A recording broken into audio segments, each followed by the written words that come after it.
Now in this video we're going to look at calculus and specifically real life questions in the area of calculus, and they're found in the texts and tests book in around page 538, in around 538, 539.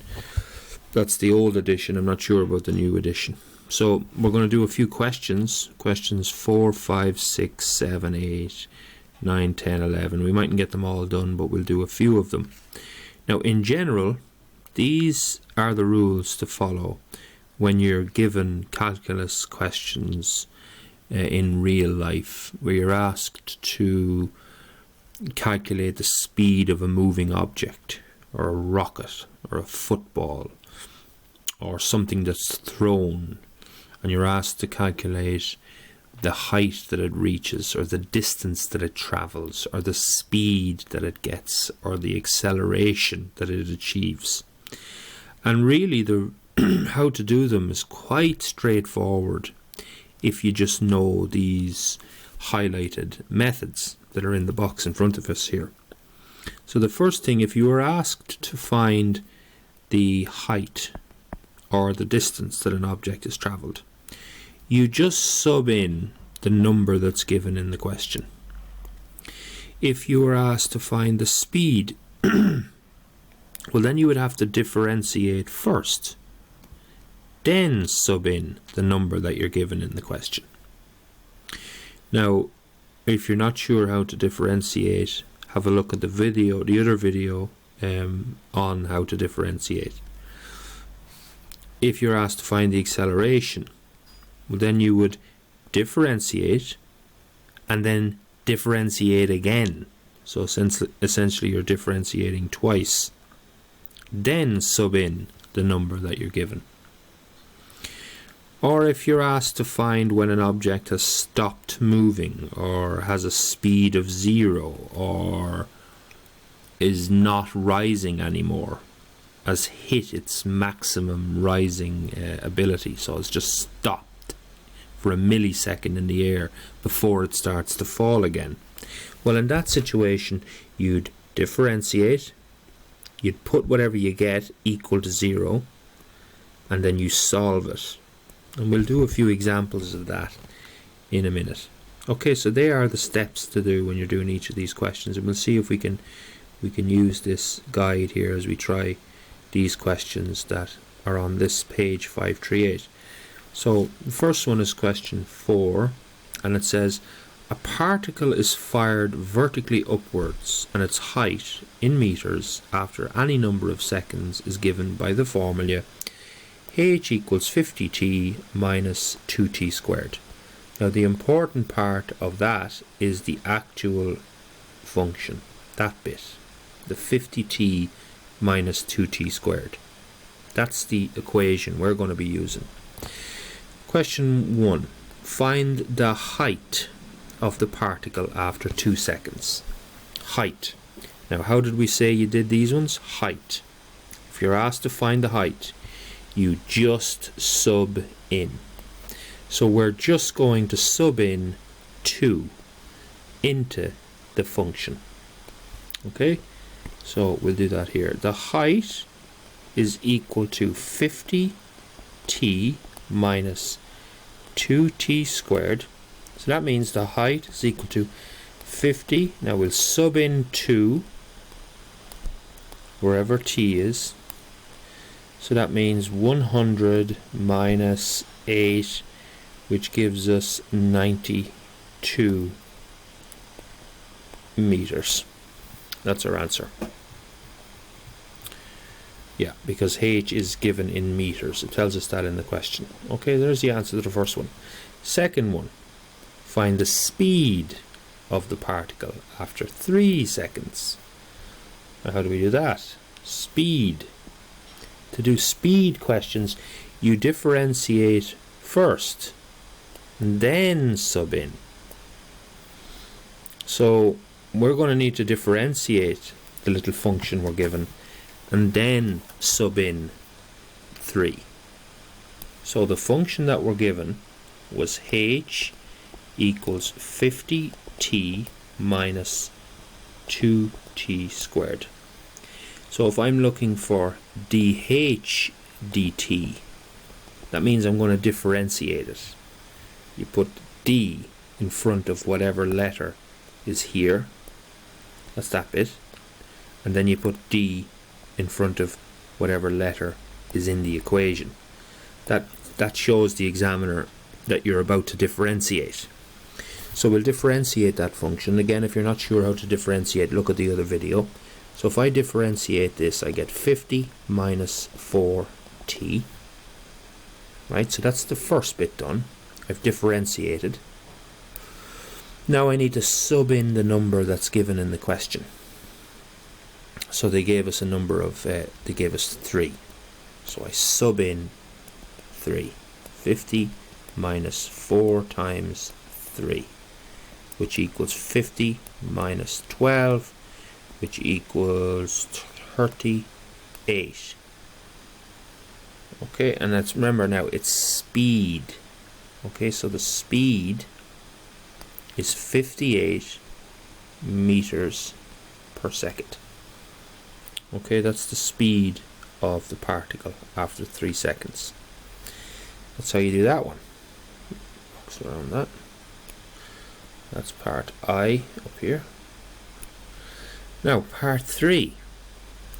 What does dH dt equal to 0? What does this mean in the context of the equation?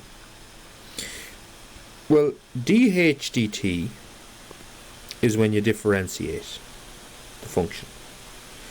And when you differentiate the function, like what we said over here, when you differentiate the function, you're finding its speed. That's what you're doing. So if dH dt is equal to 0, that means the speed is equal to 0.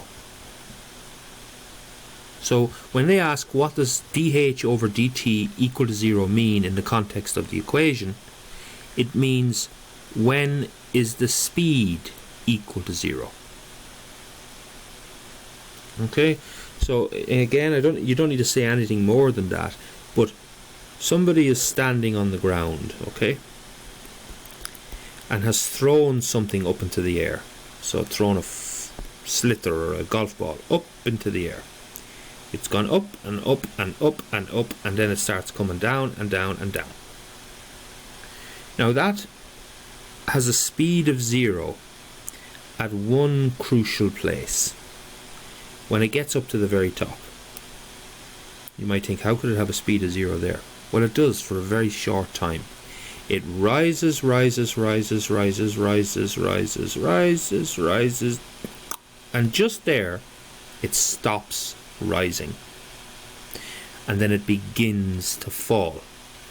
But at that moment there, its speed is equal to 0. Okay?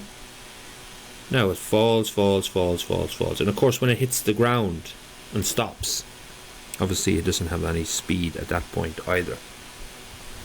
So what does dH dt equal to 0 mean in the context of the equation? It means that the speed of the particle that's been fired, whatever it is, a rock, a stone, a ball, a missile, has stopped moving. The speed is equal to 0. Okay, so the follow-on question, part 4, is basically a follow-on from that. After how many seconds does the particle stop rising? So that's another way of saying, after what time is it, how long has gone when it gets to here? And it's stopped rising and it begins to fall. When is that? After how many seconds? And this is usually the last question they give you. So if we look at how to do this one, it's like when has the ball stopped moving, or when has it a speed of 0? This is when you differentiate and put whatever you get equal to 0 and solve. Solve by bringing the letters to one side and the numbers to the other. So we've already differentiated it. There's our function. We differentiated it there. So let's just use that again. 50 minus 4t. Let's put that equal to 0. Okay, just like the steps were telling us. Put it equal to 0. And solve. Now solve by bringing the numbers over to one side and keeping the letters on the other. So I need to get rid of that minus 4. To do that I need to divide by minus 4 on both sides, because that then will cancel with that, and you're just left with t equals, now minus 50 divided by minus 4 is 12.5 seconds. Okay, and that's the answer. So really, to do these questions, you're doing these steps here every time. You won't go wrong if you know those steps. Might be handy to take a note of them in your own notebook or copy. And if you look at the next question, it's the exact same thing. We won't have real time to do it, but if you just want to refer back to those steps that I just showed you, that's all you need to do. Here's the function, t cubed minus 2t squared plus 3. Find the distance travelled after 2 seconds. So distance or height. Remember, height is the same as distance. It's treated the same. So you're just subbing in. So you just sub in 2 into that function there. Second question, speed after 3 seconds. Speed, you have to differentiate, then sub in the 3 and get an answer. Okay, find d2s dt2. That's another way of saying the second derivative, or differentiate twice. Okay, so the function, remember, is, oops, my thing has gone all wiry there. So the function is s equals t cubed minus 2t squared plus 3t. So ds dt, this is when I just differentiate once, would be 3t squared minus 4t plus 3. If I'm asked to differentiate again, d2s dt2, then I have to differentiate this. I have to go again. So I'd end up with 6t minus 4. That's all that is. That's that one done. Now, what does d2 ds dt2 over 2 represent? Well, if you look at the notes here again, when you get that, you're finding an object's acceleration. You're not finding its speed, you're finding its acceleration. There's a difference. Acceleration is when you're changing the speed, you're going up. So that's what the answer to that one is. When you're finding d2s dt2, you're finding a particle's acceleration. And then when it says find the acceleration of the object after 4 seconds, well, that's when you're subbing in 4 into that.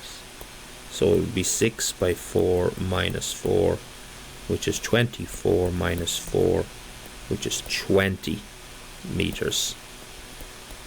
Acceleration. Okay, it's going up 20 meters every second. It's increasing its speed. Okay, now, so those questions seem really tricky, but when you just follow those steps each time, they're not that bad. I'll go back to that screen. If you wanted to pause the video and take down those steps and then give the rest of the questions a try, feel free to do so.